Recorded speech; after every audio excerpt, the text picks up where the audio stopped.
रावबो गैथ'थारा माथो।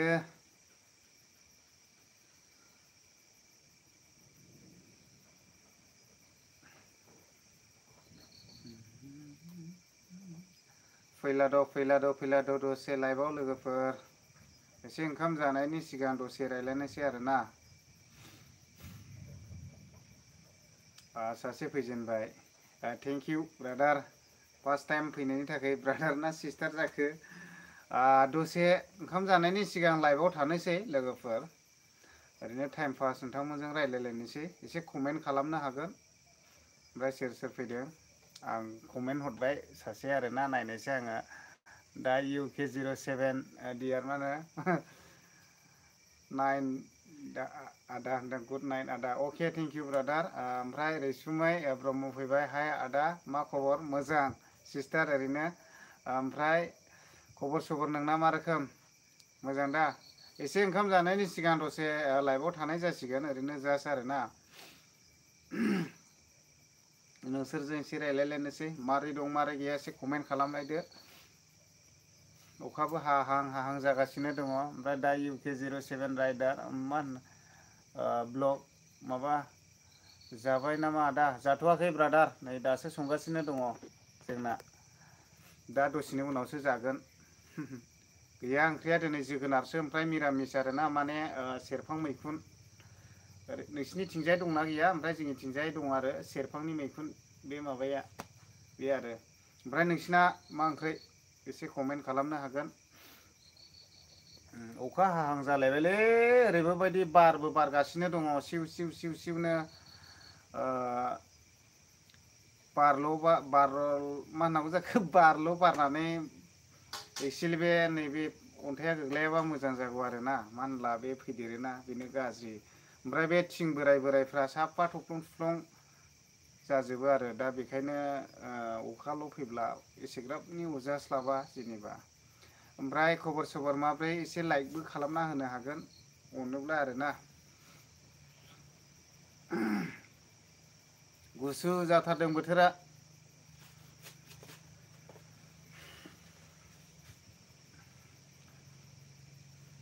कमेन्ट खालामदो एसे। 7 जन दङ दायो। जेखुनाखि आंनि लाइभआव दंफायो थेंक इउ ब्रादारमोन आंनि लाइभआव फैफानायनि थाखाय एबा फैनायनि थाखाय आरो। ओरैनो जास्ट जेबो इम्परटेन्ट गैया, थेवबो ओरैनो नोंसोरजों रायलायनो होननानैसो लाइभआव थानाय जाबाय आरोना। ओमफ्राय गाबोन तामिलावहाय बारग' BTC नि चिफ हाग्रामा महिलारि सारखौ होफानाय जाबाय आङो। मानो होनना बुङोब्ला गाबोन फैगोन नालाय खैला मैलायावहाय बिसोरहा माने रेलि दं गाबोन, मिथिं दङ। दा जास्ट माने नोंथांमोननो खोन्थाहरनो होफानाय जाबाय आं। जेनेबा गाबोन मिथिं दं आरो बिसिनि रेलि ना माबा दंनो। दा बे आरो। ओमफ्रायथ' आरो दा अखाया नै हाहां जालायबाय। ओमफ्राय लोगोफोर मारै दंलायो? एसे कमेन्ट खालामलायदो। नायनायाथ' नायनानै दं 10 जन। ओमफ्राय एक्सुलि कमेन्टखौ एसे खम खालामलायो आरोना। ओमफ्राय कमेन्ट खालामोब्ला सोर सोर लाइभआव फैदों माने आंबो एसे मिथियो। दा बेखायनो कमेन्ट खालामोब्ला मोजां आरो। दसेल' थागोन आं, बारा गोबाव थानाय जानाय नङा लाइभआवहाय। ओरैनो जास्ट ओंखामा मोनथ'वाखै नालाय, ओंखाम ओंख्रिया एक्सुलि आं लाइभआवबो फैबाय थानाय जाखाया। दा बे हिसाबैनो एसे खम जायो आरो कमेन्टफ्राबो लाइभफ्रावहाय। माने फैबाय थायोब्ला मोजां जायो, बयबो माने लाइभआव एटेन्ड जायो आरोना। ओमफ्राय दाथ' एसे खम फैनाय हिसाबैहाय कमेन्टफ्राबो खम फैयो। जिथुनाखि आंनि लाइभआव 12 जन दं, बयनिसिमबो थेंक इउ आंनि लाइभआव थानायनि थाखाय। ओमफ्राय सोरबा फैयो सोरबा थाङो एसे कमेन्ट खालामदो। ओमफ्राय बै लाइकआखौ थुनानै थांब्लाबो जायो आरो। ओमफ्राय मारै दंलायो अबेनिफ्राय अबेनिफ्राय खबर सबर मारै दंलायो आंनि जेसेबांनाखि भिउवार्सफोर आरोना। एसे कमेन्ट खालामनो हागोन। जि बार बारगासिनो दङ सिउ सिउ सिउ सिउ सिउ सिउनो। ओरैबायदि अखा हागोनदां दा मोनायावहाय। एक्सुलि खोरोमगासिनो दंखायो। दा हागोन ना मागोन नायनोसै आरो। लागावबाय जोंना नै थिखट सोगाबनाया।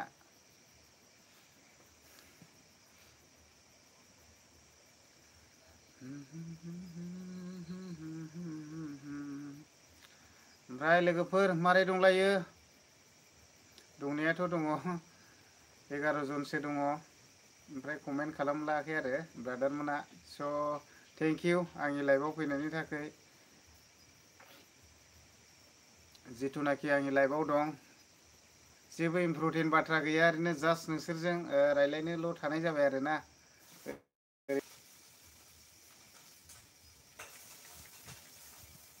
ओमफ्राय नोंसोरो मारै दंलायो, मा मा ओंख्रि एसे कमेन्टफ्राव खोन्थाहरदो।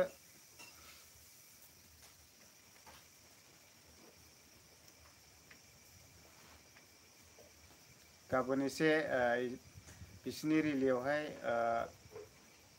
भिडिअ क्लिप लाहैनोसै एसे, नोंथांमोनाबो रेडि जाबानो जाबाय आरो नायनोहाय। जोंहाथ' इउटुबारफोरना खुनु पार्टि फिलिंस गैया। जों जेरावबो थांगोन, जेरावबो एटेन्ड जागोन, जेरावबो रायजो राजाफोरनो दिन्थिनो थाखायहाय माने नाजागोन आरोना, शेयार खालामनो नाजागोन। दा बेनिखायनो गाबोन जायफोरा नायनो मोजां मोनो, pwidwनि रिलि दं, आं गाबोन भिडिअ खालामनाय जागोन। जास्ट बिथांमोनाबो नायफालांनो हागोन आरोखि। जोंहा इउटुबारफोर हिसाबै खुनु पार्टि फिलिंस गैया, जोङो रावखौबो जों नेवसिया आरोना। दा बेखायनो आङो गाबोन थांगोन, भिडिअ खालामहैगोन। मा रोखोम जागोन नोंथांमोना नेनानै थाबानो जाबाय, नुगोन आरोना। दाख्लैबोथ' आङो थांनाय मिटिङावहाय आङो नोंथांमोननो भिडिअनि गेजेरजों दिन्थिखाबाय बा शेयार खालामखाबाय, नोंथांमोना निस्सय नायखाबाय। दा एक्सुवेलि आं गाबोन जास्ट बिसिनिखौबो आं भिडिअ एक्सप्लर खालामहैनाय जागोन आरो। दा गोजोननाय थाबाय जिथुनाखि आंनावहाय लाइभआव दङ। दा कमेन्ट खालामनो हागोन। दा कमेन्टफोरखौथ' खालामाखैनोआनो फ्रायनियानो, जेनेबा जास्ट आंनि लाइभआव थानायनि थाखाय थेंक इउ आरो।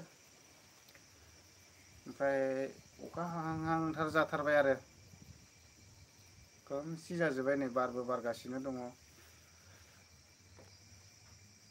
ओमफ्राय कमेन्टखौ माखासेफोरखौ नुफैयाखैमोन, दा नुफैनाय जाबाय नै एसे। सरि दै। दा ओमफ्राय बेवहाय लसेब अफिसियेला जोंना माबा नुदों नै, हेल' नुदों आरो।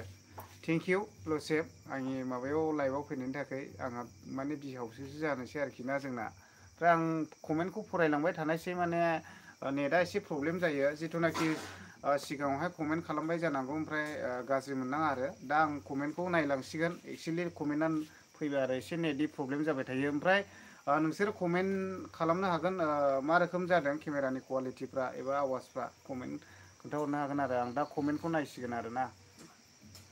ओमफ्राय रैसुमैया मा होनदों नै, आदा आंबो मोजां, औ थेंक इउ। ओमफ्राय इसाक नार्जारिया मा होनदों, माथो टाइगार बायदिसो नुबाय आदै। होत्स, टाइगार माने टाइगार बायदिया नुनांखागोन, मानो होनना बुङोब्ला मोसाहारिखा नालाय आंना टाइटेलानो। दा एक्सुवेलि बे हिसाबैनो टाइगार बायदिबो नुदों जानांगौ आरोखि। मानो होनोब्ला जोंना मोसाहारिखा नालाय टाइटेलानो। एक्सुवेलि टाइगार बायदि नुनायनि थाखायहाय थेंक इउ आरो ना, गोजोननाय थाबाय इसाकनिसिम। ओमफ्राय मा होनदों नै, प्राथा रेस्ट'र मा होननांगौ जाखो, हेल' ब्रादार, आंनि माबायाव लाइभआव फैनायनि थाखाय थेंक इउ। ओमफ्राय लकेल एसपि ब्लग, हेल' माब्रै दं, औ थेंक इउ ब्रादार। एसे मोजाङैनो दङ, मोजांबो नङा गाज्रिबो नङा, गेजेरावनो दं आरोना। ओमफ्राय नोंनालाय मा रोखोम दं, खबर सबर कमेन्ट खालामदोब्रा एसे। ओमफ्राय मा होनदों नै, लकेल एसपि ब्लगआ मा होनदों, लाभ फ्रम त्रिपुरा। थेंक इउ त्रिपुरानिफ्राय हरनायनि थाखाय। आंबो माबासो जानोसैलै, त्रिपुरासा होनो ना मा होनो, बिदिसो जानोसै आरोना, नोंसिनि त्रिपुरायाव थांनानैहाय। ओमफ्राय आदार्स भिडिअ मा होनदों इयो, होथो माथो बड'लेण्ड टाइगार बायदिसो नुबायलै आमाय महरखौलाय। एसा बड'लेण्ड टाइगार नङालै आमायसो, एक्सुवेलि नुथोंसै। मानो होनना बुङोब्ला जोंना माने मोसाहारि टाइटेलखा नालाय, दा बे हिसाबैनो बड'लेण्ड होद, आं टाइगारजों दाजाबदेरालै ब्रादारमोन। मानो होनना बुङोब्ला बयबो गावबागाव गावबागावखा नालाय। दा एक्सुवेलि आङो बड'लेण्ड टाइगार बायदि नुनाय नङा आमायसो नोंसोर नुदोंबो जानो हागौ नुबायबा नुबाय बे नोंसिनि खोथासै एक्सुवेलि जोंना मोसाहारि टाइटेल आरो ओमफ्राय थेंक इउसै आंनि लाइभआव फैनायनि थाखाय ओमफ्राय दा जोंना माबा अफिसियेल ल'सेबा मा होनदों मा कमेन्टखौ नाया जा आलुसो नायदों थारमाने आं दहाय फैया माबाया कमेन्टआ माबा फैयाखैमोन नुजाफैयाखैमोन एसे लेट जानानै हाबो आंनिया बोरैबाबा खुनु नेट प्रब्लेम जायो नालाय ओमफ्राय मा होनो जिउमा मोसाहारि मोसौ तामुल आरो दाउ भाजामोन ब्र' अके थेंक इउ गोथावथारलै माथो ओमफ्राय दे लाइभआव फैलादो लोगोफोर माबाबो खालामनो हागोन ओरैहाय अनोब्ला आरो अनाब्ला दाख्लाम आरो ओमफ्राय मा फैबावदो नै परिसद नार्जारि थेंक इउ ब्रादार आंनि लाइभआव फैनायनि थाखाय लाभ फ्रम बांलादेश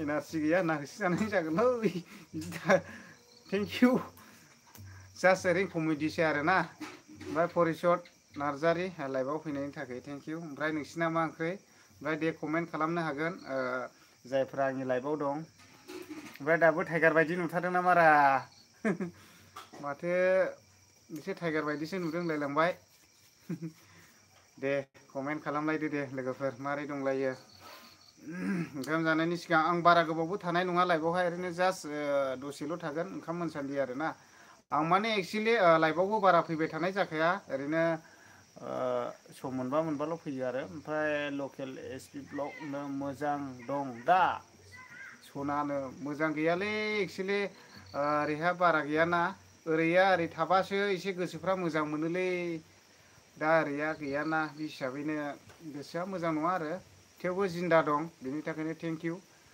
गडआ जोंखौ मोजाङै मोजां दोननायनि थाखाय आरोना ओमफ्राय जायख्लं ब्रह्म हेल' आदा मा ओंख्रि जाखो थेंक इउ ब्रादार जायख्लं ब्रह्म आंनि लाइभआव फैनायनि थाखाय एक्सुवेलि जोंना दा ओंख्रिया संगासिनोसो दं नोमबाजैया जोंना ओंख्रिया माबा जोगोनार ओमफ्राय फाजाया बे माबा आरोना मैखुन सेरफां मैखुन जोंनिथिंजाय मोनो एसे बे दंफांनि बेरो आरो दा बेखौनो बायनानै लाबोदों आङो मालाबा 40 थाखाख्लै फवा जायो ओमफ्राय एक्सुवेलि दिनैहाय बुहुत ओंखारनायनि थाखाय 20-25 थाखानि मोनदोंमोन आरोना दा नायबावनोसै आं कमेन्ट जिउमा मोसाहारि मा होनदों दिनै बाजै गैया नामा ब्र' माने जिउमा मोसाहारि नोंबो आंनि टाइटेल एक्सुवेलि नोमबाजैया ओरैहाय माबा खालामगासिनो दं आरोना ओंख्रि संगासिनो दङ दा बियो एसे बेस्थ'आव दंथ'यो दाफोर फैगोन खोमा ओमफ्राय थेंक इउ आंनि लाइभआव फैनायनि थाखाय ओमफ्राय दा नायबावनोसै आङो नेरसोन नार्जारि आदाया बाजै लाबायना लायाखै जाखो आं नोंखो थुक्राझारनि आदा आदसा थेंक इउ लाबाय ब्रादार दा नोमबाजैया ओंख्रि संगासिनो दङ लाबाय दा सानसेबाबो लाखानांगौ दा बे हिसाबैनो आङो लानाय जाबाय दा बेनो आरो ओमफ्राय लकेल एसपि ब्लग मा होनखो बियो जोंना ओमफ्राय नोंहा बाजै गदाय लानो नागिरा बोरै जाखो आस्सा फैसा हरदोरा 15 लाखसो ओरै जोंना माबानोबो होनाङायना हनै अरिजिनेलनोबो 10 लाखसो बोरैथो लानो हानाय मालाय गावना थाखा दंब्रा गावनासो मालाय गदायबो दं सानै होद ओरैहाय जोंना बेवाइफ्रा रागा जोंनायलै आंखौहाय ओरैनोसो बुंदों दे प्रेमजिथा लकेल एसपि ब्लगआ जोंना ओरैनो जास्ट कमेडियान खायदावग्राखालै ओमफ्राय लाइभखौ नायलांबावनोसै आङो दे गामिनि लाइभ नोलै ब्रादार थेंक इउ आंनि लाइभआव फैनायनि थाखाय बा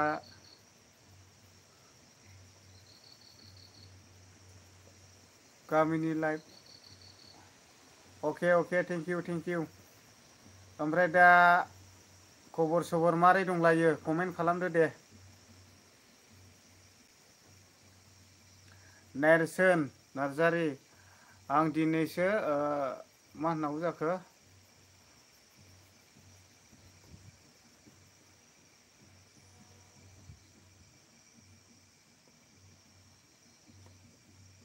आस्सा बारा बुजियाखिसैलै आं दे थेंक इउ ब्रादार आंनि लाइभआव फैनायनिखाय आं दिनैसो मा होनदों फार्स्ट टाइम आदा नोंजों लाइभआव अके थेंक इउ लाइभआव फैनायनि थाखाय एक्सुवेलि आं बाराबो फैबाय थाखाया लाइभआवहाय माने गोबावजों खेबफाल' फैयो आङो मानो होनना बुङोब्ला आङो लाइभआवहाय बारा अयभास गैया फैबाय थानोहाय जास्ट मा खोथा बाथ्रा लानानै रायलायबाय थागोन सानो आरोखि आङो ना जेबो कनसेप्ट गैयाब्लाबो आं भिडिअ बानायलाबायनोबो बायो एक्सुवेलि माबा मोनसेथ' ओंथि गोनां जानांगोन भिडिअ लाबोयोब्ला दा ओरैनो बे हिसाबैनो आङो माखासे भिडिअफोरखौ आं लाबोलाबायबाय थानाय जाया आरोना दा मोननाय समाव आं बानायो ओरैनो जास्ट माखासे इम्परटेन्टफोरखौ नोंथांमोननो शेयार खालामनो नाजागोन एक्सुवेलि दा बेनिखायनो गोदाव सोराव ओरैनो भिडिअ बानायलाबाया आरो ओमफ्राय एक्सुवेलि आंना एसके बड' ब्लग होनाय हिसाबैहाय माजे माजे आं ब्लगखौ लाबोफानाय जायो आरोना ब्लग होबाय नालाय दा बेनिखायनो आङो ब्लग भिडिअखौबो लाबोफानाय जायो दा बेनो आरोखि आंना माने भिडिअआनो ओरैनो लगाय मोन्देरखा आरो जिखौनो मोनो आं बेखौनो शेयार खालामनाय जायो आरोखि दा एक्सुवेलि मोजां जि जोंथ' मोजां भिडिअखौबो मोनबाय थाया नालाय दा बेनिखायनो माजे समाय जेबो कनसेप्ट गैयाब्ला आङो नोंथांमोननो ब्लग भिडिअबो लाबोनानै होनाय जायो आरोखि दा बेनो ओमफ्राय कमेन्ट खालामलादो दे लोगोफोर लकेल एसपि ब्लग आंनि चेनेलखौबो एसे प्रमट खालामनानै हो खोन्था हो ओमफ्राय जोंना बे लकेल एसपि ब्लगना चेनेल दं आरो लकेल एसपि ब्लग लोगो खालामनो हागोन दा आंनि माखासे साबसक्राइबारफ्राबो माने साबसक्राइब खालामनानै हरनो हागोन आरोखि ब्रादारखौ माने एक्सुवेलि जोंनि बे एरियानि बे ब्रादाराबो सासे इउटुबार जानो हायो एक्सुवेलि मालाबा बेबो माबेबा खामानिखौ मावनो हायो आरोखि दा जोङो इउटुबार हिसाबै रायजो राजानि अनसायनाय मोननानै नोंसोरनि अनसायनाय मोननानैनो जेनेबा जोंनो माबेबा अलखदाव थानायफोरखौबो जेनेबा माखासे इउटुब चेनेलफोरनि दारैहाय जेन शेयार खालामलायनो हायो दा बेनिखायनो अननानै बर'जों बर' माने साबसक्राइब खालामनानै हरलायनो थाखाय खावलायनाय थाबाय आरोखि लकेल एसपि ब्लग ओमफ्राय बेजों लोगोसे रैसुमै मुसाहारिया मा होनदों आदा आंना 1K जानोसै अन्नानै आंनि भिउसफोरखौ थिनदो आदा नोंनि भिउसफोरखौ थेंक इउ रैसुमै मुसाहारि आंनि लाइभआव फैनायनि थाखाय एक्सुवेलि रैसुमै मुसाहारिना इउटुब चेनेल दङ आंनि माखासे जेसेबांनाखि भिउवार्सफोर अन्नानैहाय माने रैसुमै मुसाहारि इउटुब चेनेलखौ साबसक्राइब खालामनानै हर जाहाथे माने नोंथांमोननि अनसायनाय मोननानै मोजां मोजां भिडिअ लाबोनो हायो एबा मोजां मोजां कनसेप्टफोर लाबोनो हायो नोंथांमोननि बेबायदिनो गोसोफोरखौ इनकारेज खालामनो हायो दा बेनिखायनो आंनि भिउवार्सफ्राबो माने साबसक्राइब खालामनानै हरनो हागोन आरो अन्नानैहाय बर'जों बर' दा आं खावलायहरनाय थाबाय आरोखि दा थेंक इउ सिस्टार आंनि लाइभआव फैनायनि थाखाय बेनिफ्राय इनस ब्लग होनदों नै हाय आदा थेंक इउ ब्रादार आंनि लाइभआव फैनायनि थाखाय इनस ब्लगनिसिम ओमफ्राय ब्रादारनिबो चेनेल दं जानांगौ आं ब्लग नुखादों एक्सुवेलि चेनेल दंब्ला आंनावहाय कमेन्ट खालामनो हागोन आरोखि दङ होननानै ओमफ्राय आं नोंनि चेनेलावहाय सापर्ट गैयाब्ला आं सापर्ट खालामना हरगोन आरोखि ओमफ्राय मा होनदों अदार्स भिडिअ आंनि लाइभआव फैनो थाखाय थेंक इउ हाय सना माब्रै दं थेंक इउ ब्रादार आंनि लाइभआव फैनायनि थाखाय लकेल एसपि ब्लग बरिया ओमफ्राय लकेल एसपि ब्लग मा ओंख्रि नोंसिनिथिंजाय अखा हादों नामा माथो गुंग्रुं गांग्रांसो होनदोंलै ओमफ्राय बारहुंखाबो बारगासिनो दङ नै जोंनिथिंजाय आं आरो बांद्राय बार बारोब्ला गिलायलाङोलै एक्सुवेलि खेबसे जोंना न' गंब्रै दंमोन न' गंब्रैबो साफा बायखादों बारजों ओमफ्राय दा सखि सिङाव हाबनानैसो थानानै गदों आरोना मानसिया दा बे हिसाबैनो आङो बारहुंखा बारोब्ला बुहुद गिनाय मोनसै आरोखि नङाब्ला आङो आवगोल एसे बारहुंखा बारबाबो गोजोनसो खांग्रांनानै उन्दुबाय थायोमोन दा ओरैबायदि गिनाय मोनसे सोमखा जाबाय आरोखि बायदोंबो बायदों न' गंसे थाखायाखै आं ओरै खांग्रा उन्दुदोंमोन बबेनिफ्राय दोहमोत बार फैखो खेबसेनो हुर साफा आरो जोंनि न'आ उखुमा साफा लांजोबखादों दा बेनिफ्रायनो आङो बारहुंखाखौ गियो आरोखि दा ओरैबायदि बार अखा फैबाथाय आङो बबाव थागोन बबाव मागोन जायो आरोखि दा बेनो आरोखि ओमफ्राय दे फैलादो लाइभआव कमेन्ट खालामलादो दाबो 7 जन दं आरो लाइभआवहाय थेंक इउ ब्रादारमोन आंनि लाइभआव थाबाय थानायनि थाखाय ओमफ्राय अदार्स भिडिअ ब्रादारा कमेन्ट खालामहरबावबाय नै हाय आबौ मा ओंख्रि जाखो जोंना जाथ'वाखै आबौ ओमफ्राय आं सोरमोनथायरा सिनायोब्ला एसे मा गामिनि एसे कमेन्टजों खोन्थाहरदोब्रा आबौ। जाथ'वाखै ओंख्रिया माबा जोंना जोगोनारजों खाख्लौजों ओमफ्राय मैखुन भाजा आरो जोगोनारजों खाख्लौजों संबाथाय थामाम ओरैबायदि जानानै सिखारनो रोंलायलायि जाखायो आरो गोथावा। दा बेनो आरो ओमफ्राय माखासेफ्रा तामिलाव मानो बारग' बि टि सि नि चिफ हाग्रामा महिलारिनि फट'खौ होदेरदों होननानै नोंथांमोना मिसआन्डारस्टेन्डिं जानो हागौ। आं खिन्थानोसै आरोना गाबोन मिथिं दङ बि पि एफ दोलोनिफ्राय गाबोन रेलि हानजा सुरनायनि हाबाफारि दं आरोखि खैला मैलायावहाय। दा बेखायनो आं माने जास्ट तामिलाव होफानाय जादों आरो दा गाबोन दं आरो गाबोन बिथांमोना बबेसिम बबेसिम रेलि हैयो मिथिया आरो जास्ट आं माने जोङो इउटुबारफोर हिसाबै पार्टि फिलिंस गैया जोंनाथ' माने मोनफ्रोमबो प्रग्रामानो जाया मानो रायजो राजानो शेयार खालामनानै होगोन जोङो खेबनानै नायफालांनो हागोन आरो गाबोन आं एसे भिडिअ बानायगोन एक्सुलि माखासे माबाफ्राबो थोनखादों आरो दहाय लोगो मोननानै अननानै खालामना हो दा जास्ट आं भिडिअ खालामगोन आरो दा बेनो आरो दा गोजोननाय थाबाय जिथुनाखि आंनि लाइभआव फैबाय थादों थेंक इउ अदार्स भिडिअ बिथाङा आंनावहाय कमेन्ट हरबावबाय नै आं खोन्थाहरनायसै आमाय सना उन्दुदो ओंखारथ'वाखै नामा जों माने दानो उन्दुथ'वा एक्सुलि टाइमा दा खैथा जाखो नै दाबो जेबोआनो जायाखै नै खमसे खम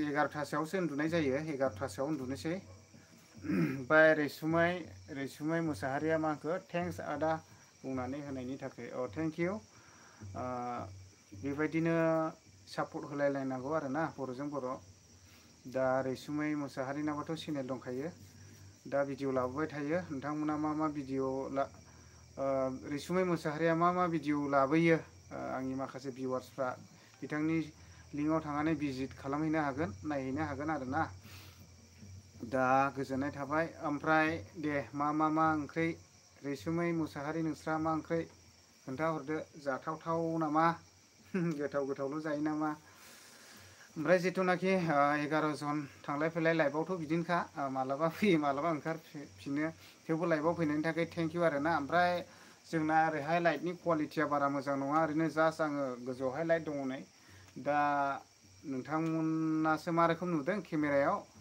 ओरैबायदि गुफुर आरो ओमफ्राय आंना बेकग्राउन्डआवबो खुनु स्क्रिन गैयाना नै इन्जुरनि थिंसो दा ओरैबायदि थिंआबो एसे गुफुर मोखाङाव बुयो आरो मोजां पिकचार फैया दा ओरैहाय फैसा थाखा गैयिनि थाखाय दालायनो हायाखै आङो आसा खालामदों आस्थे आस्थे उनफ्रावहाय ट्राइ खालामलांनि न'खौथ' लुदोंआ लुनाया एक्सुलि बेखौहाय इन्जुरखौहाय माने माखासे मिस्ट्रिफ्रा थिं होयोब्ला बाथामफ्रा बुहुत जोरो होननायखाय आङो माने बे औवानिखौ हेबनानै प्लास्टार बुनायनिमोन आंना प्लाना दा बियो जायाखिसै दा डाइरेक्ट आङो नैबेखौनो थिंखौनो होजोबनाय जाबाय आरो दा बेनो आरो ओमफ्राय ट्राइ खालामनि उनफ्राव ओमफ्राय इनुस blog thank you brother comment हरबावनायनि थाखाय आदा खाम जाबाय जाथ'वाखै ब्रादार जोंना नोमबाजैया संगासिनोसो दङ ओंख्रियाथ' खोन्थाखाबाय आङो लाइभआव दंबाय थायोब्लाथ' खोनाखाबाय दा दसेनि उनाव जागोन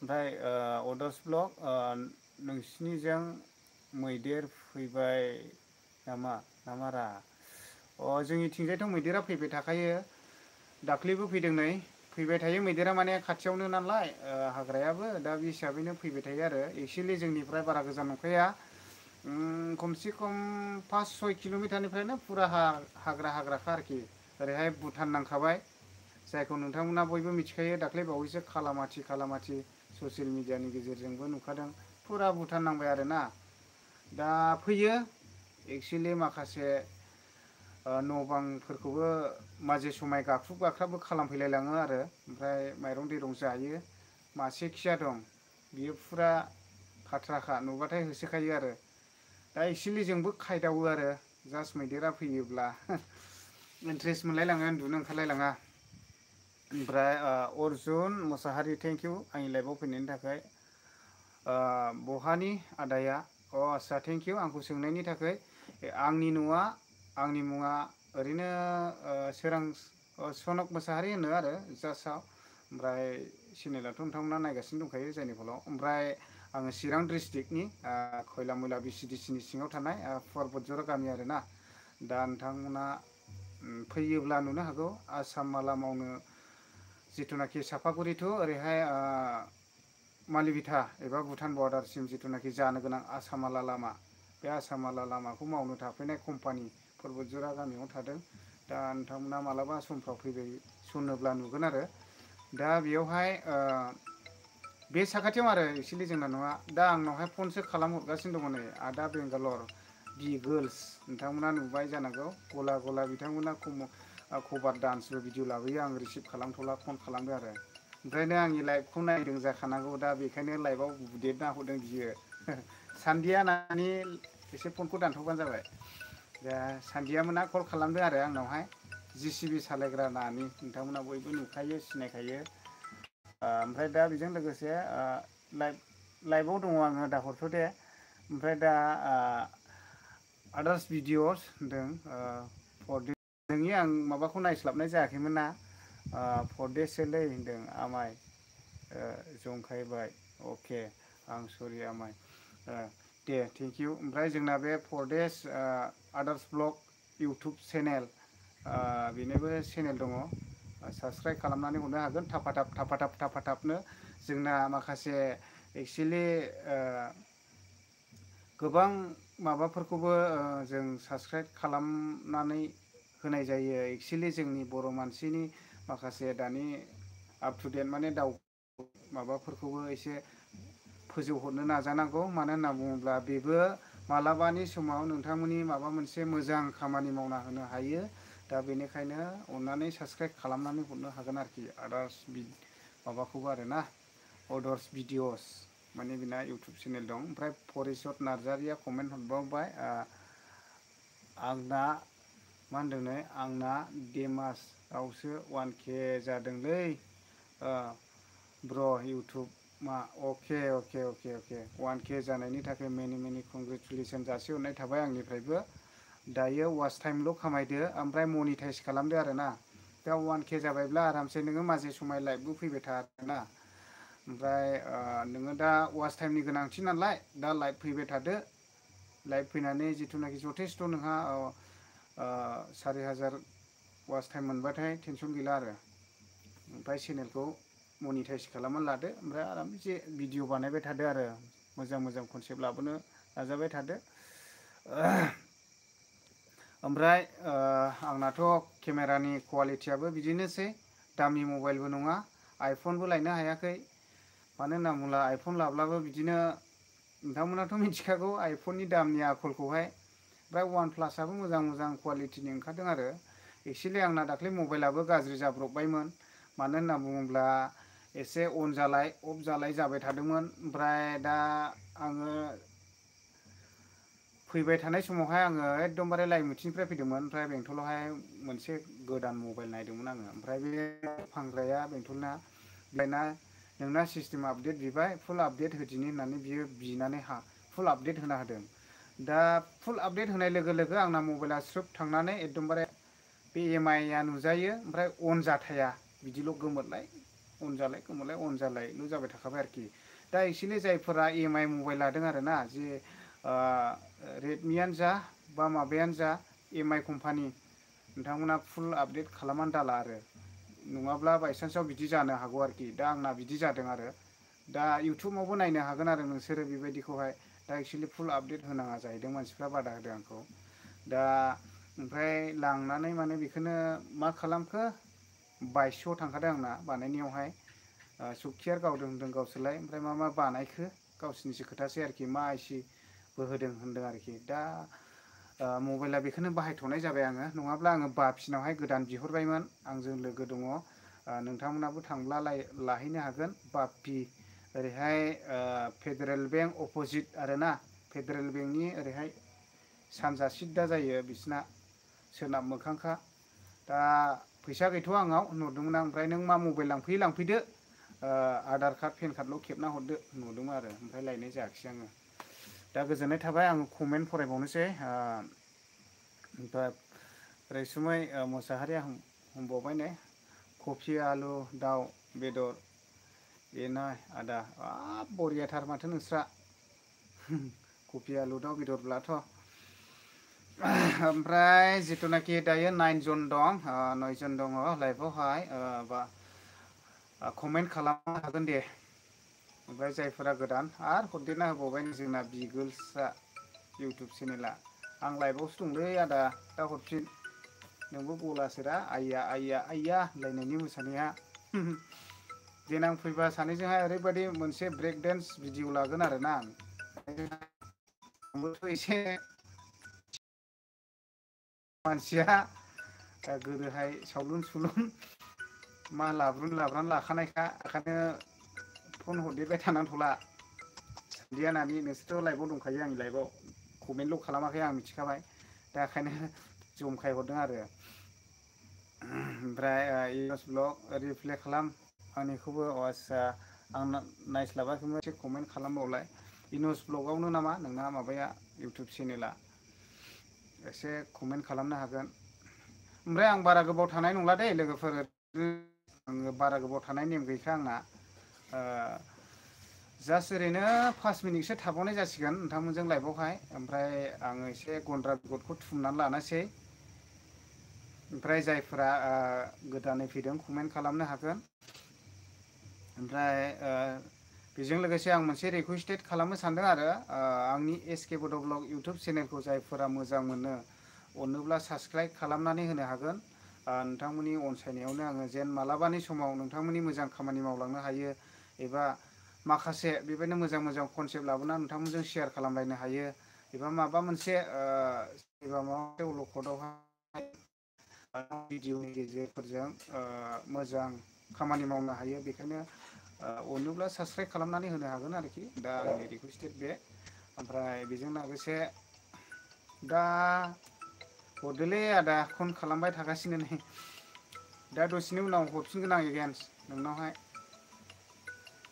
ओमफ्राय दे सोर सोर कमेन्ट हराखै आदा इनस ब्लग अके ब्रादारना बे इनस ब्लग दं जाहैदों अननानै सापर्ट खालामलायनो हागोन आंनि जेसेबांनाखि भिउवार्सफोर जायफोरा आंनि चेनेलखौ मोजां मोननानै नायो नैबे इनस ब्लग ब्रादारखौबो अननानै माने बिथांनि लिंकआव थांनानै भिजिट खालामनानै साबस्क्राइब खालामनानै होनो हागोन आरोखि दा थेंक इउ ब्रादार आंखौहाय माखासे नोंथांनि चेनेलनि बागै बुंनो होनो थिननायनि थाखाय आरोना ओमफ्राय